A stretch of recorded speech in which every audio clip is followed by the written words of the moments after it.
America और Saudi अरब के बीच होने वाला परमाणु समझौता मिडिल ईस्ट की राजनीति बदल सकता है।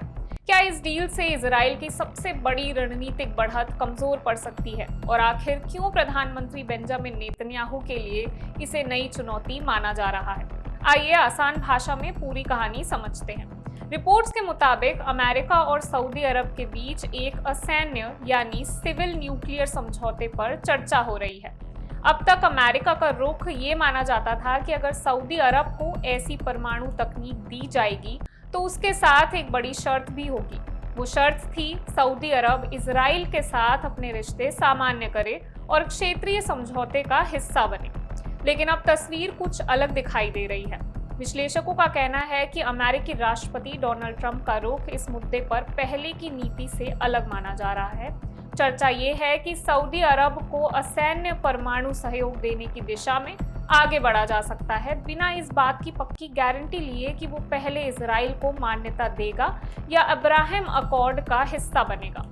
यही बात इजराइल की चिंता बढ़ा रही है। इजरायली रणनीतिक मामलों के जानकार अवी कालो का कहना है कि परमाणु समझौते सिर्फ तकनीक तक सीमित नहीं रहते, उनका असर कई दशकों तक क्षेत्र की सुरक्षा और शक्ति संतुलन पर पड़ सकता है।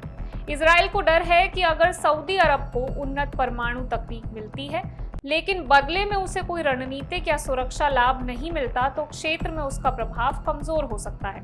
दूसरी तरफ सऊदी अरब पहले ही कह चुका है कि वो इजराइल के साथ रिश्ते सामान्य करने पर बातचीत के लिए तैयार है, लेकिन उसकी एक बड़ी शर्त है फिलिस्तीनी राज्य की दिशा में ठोस प्रगति, यानी परमाणु सहयोग और इजराइल के साथ संबंध सामान्य करने के मुद्दे को सऊदी अलग अलग मानकर चल रहा है। विश्लेषकों का मानना है कि अगर यही दिशा आगे बढ़ती है तो आने वाले समय में मिडिल ईस्ट की कूटनीति और सुरक्षा समीकरण दोनों बदल सकते हैं। फिलहाल ये पूरा मामला कूटनीतिक चर्चाओं और संभावित समझौतों के स्तर पर है। आगे क्या शर्तें तय होती हैं और अंतिम समझौता किस रूप में सामने आता है, इस पर दुनिया की नजर बनी हुई है। मैं वंशिका सक्सेना और आप देख रहे हैं इंडिया न्यूज।